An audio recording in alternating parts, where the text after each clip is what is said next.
Most effective ways for body fat loss, three components. So we've got weightlifting is going to be one of them, supplementation, and knowing how to eat for your body. You're not going to keep results by only doing cardio, okay? What cardio is supposed to implement is more so cardiovascular health. If you're going to do cardio, you're going to want to either do it pre-workout or post-workout. When it comes to doing it to pre-workout, you want to make sure that you understand why you're doing it for pre-workout purposes. And that is supposed to actually really be for fasted purposes only, and not right before you're about to work out. Because if you're trying to put on muscle and you're getting your body in a metabolic state beforehand, your body's not going to be focused on trying to put on lean tissue.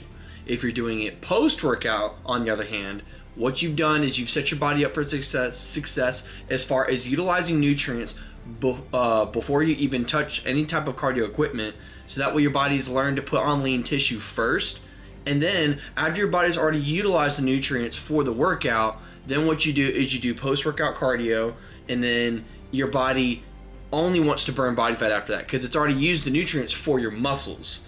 Now your body has completely been fatigued and had a lot of strain on itself, that when you go and you do cardio in a metabolic rate area where your heart rate's supposed to be anywhere from, I'd probably say 100 to 120 beats a minute, that's where you want your heart rate range to be at. That's going to be the fat burning zone depending on your age. Let's say, for example, we have a man that's 158 pounds, okay, or 155 pounds or whatever, okay? To put him in the optimal threshold area as far as putting on lean tissue, he needs to be eating anywhere from 175 to 188 grams of protein a day. That's to put on lean tissue. You want to be eating at least your body weight minimum to 1.2 times your body weight in proteins specifically, so that way your body's able to put on a good bit of lean muscle tissue to be able to burn off body fat at a state of rest. If you're eating 8 meals a day, let's say for example 9 a.m. to 9 p.m., okay, that's like a 12-hour window. If you're eating 8 meals a day, and within those meals you're intaking about 23.7 grams of protein, your body's doesn't have enough time to be put in a anabolic threshold to be able to utilize the nutrients that you're giving it. So you're actually kind of defeating the purpose of eating that many meals, even though the portion sizes are a lot smaller, right? Even though the portion sizes are a lot smaller, you're eating 8 meals. Oh, I'm eating, I've got my metabolic rate up and I'm doing good, yada, yada. You're not putting in an anabolic threshold though. It's not utilizing the nutrients that you're eating. You might be eating enough to be able to meet your body's protein goals, and you're giving it what it wants, you're meeting that threshold, but your body is not being processed in the proper metabolic protein synthesis area to be able to effectively intake everything that you're putting into your body. Now, if you reduce it, okay, let's say you're eating 4 meals a day from 9 a.m. to 9 p.m. We're still in that same 12-hour window, okay? There's too much time that's spread out.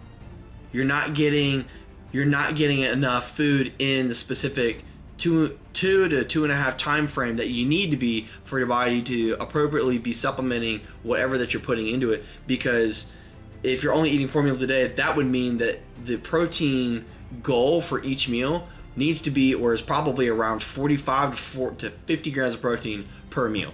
Some people, their body can't even obtain or absorb any of that protein because it's too much. Once you reach a specific tier of body fat per BMI ratio, then your body can probably get away with being able to absorb that much protein. But starting off, and even at an intermediate to somewhat of an advanced level, that's just still too much protein per meal. Now you've got 6 meals a day from the 9 a.m. to 9 p.m. still within that same 12-hour window, okay? This is timed out just right. Every meal is probably going to be about 30 grams of protein, and you're putting it in the anabolic threshold that's reached with each meal, and the amino acid concentration is maintained throughout the entire day. So it is actually, the anabolic threshold that you're putting on your body is actually going to be able to stipulate what you're trying to do as far as putting on lean tissue and eating for the right goal that you've set for yourself. Weightlifting is going to run along these same exact lines. If you're trying to build lean muscle and you're doing extremely lightweight and extremely high reps, you're putting your body in a state of definition and toning area, but you're not really building a whole lot of size or building muscle with that type of area that you're doing. You want to be able to be in a heavier weight range, a little bit lower of rep range, to be able to put on, to be able to tear up those muscle fibers and to be able to really allow the maximum amount of blood flow into that area as possible. So for an example, if you're trying, if depending on your programming, you want to, let's say you're doing bench press, you want to do about 4 to 5 sets of bench press, not 3, because you're not giving your body enough to be able to tear the muscle in the appropriate way to maximize blood flow and to allow oxygenated blood to fill with nutrients to get where we're trying to go. You do anywhere from 4 to 5 sets. The first 2 sets relatively heavy, anywhere from 8 to 10 reps. If not 8 to 10 reps, then maybe a little bit lower. I wouldn't go past like probably 5 or 6. Those are going to be, that's the minimum you need to be able to do for those 2 sets.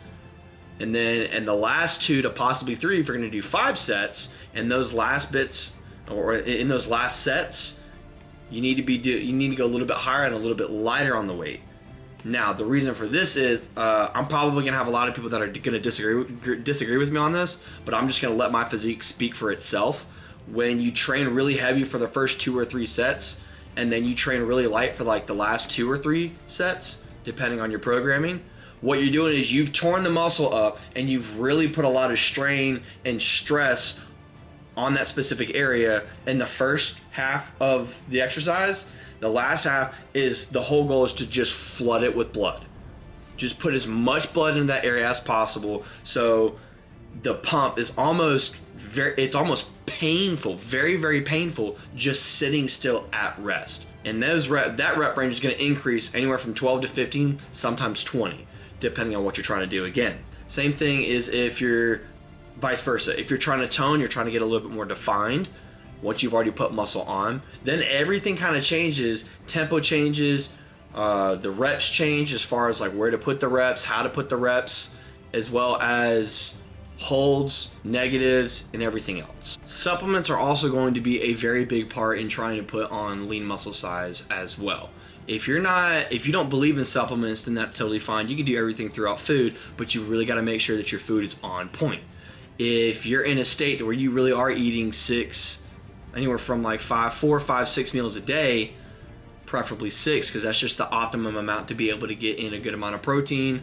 Also depends on like your body weight, but you're not going to find a whole lot of people that are walking around at like a solid 125, 130 pounds. Everybody was like in high school at that weight. So preferably about 6 meals a day, right? That's going to be the optimum amount to be able to get in your protein for the day. If you're not using supplements, it's very difficult for your body to process everything. So supplementation is almost needed, 100% needed, in order to sustain and maintain and carry out what you're trying to do with your body and your physique, as well as your goals. Almost 90% of the time, you're going to need some sort of organ supplement, liver supplement, and kidney supplement. All the while watching out to make sure that your cholesterol levels are okay, your blood sugar levels are okay, and just finding what works best for you. The best supplement to use, the most anabolic and natural supplement that you're going to find for wanting to put on lean muscle, is creatine. Creatine is a very broad supplement that people just completely mix up and get completely wrong on how to use it and why it's specifically used.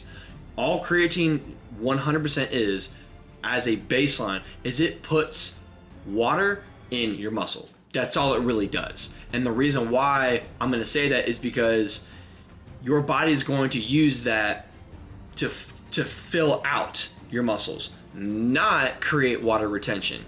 If you're starting to get water retention and you're seeing that you're getting a little bit more bloated, you're using it improperly. People are going to tell you to use it as a post-workout. People are going to tell you to use it as a pre-workout. People are going to tell you that you only want to find your creatine in natural foods, and that's just wrong. If your only source of creatine is found in natural foods, it's only in red meat. So if you're a vegan, you can already just go ahead and say, I'm not going to have creatine at all ever, because it's pretty much only found in red meat.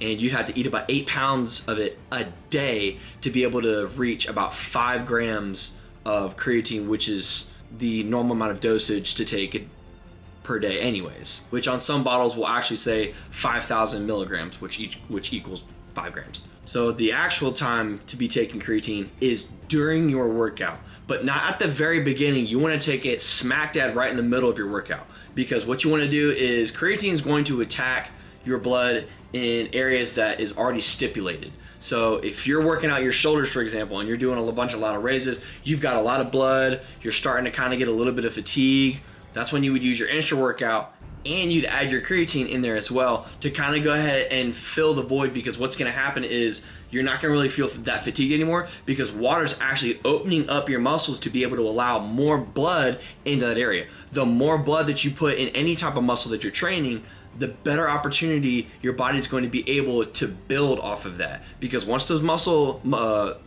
starts getting torn and those muscle adhesions really start to kind of set in, that's a great way for your body to just naturally kind of just open up and be able to allow more blood flow in to maximize your results. I hope all this information really helped anyways. So that's going to be the 3 main components for losing body fat, is really to make sure that your supplementation is on point and that you're utilizing supplements to help you in any type of way. If you have any questions on, hey Rob, what supplements do I really need to be taking that are natural, that can help you in your weight loss journey as far as losing body fat goes, then just feel free to go ahead and either DM me or leave a comment. Weight training, making sure that you're getting a good amount of resistance in, and learning how to eat for your body. Not everybody's body is the same. My body's not going to be the same as your body. So-and-so's body's not going to be the same as so-and-so's body, and so on and so forth.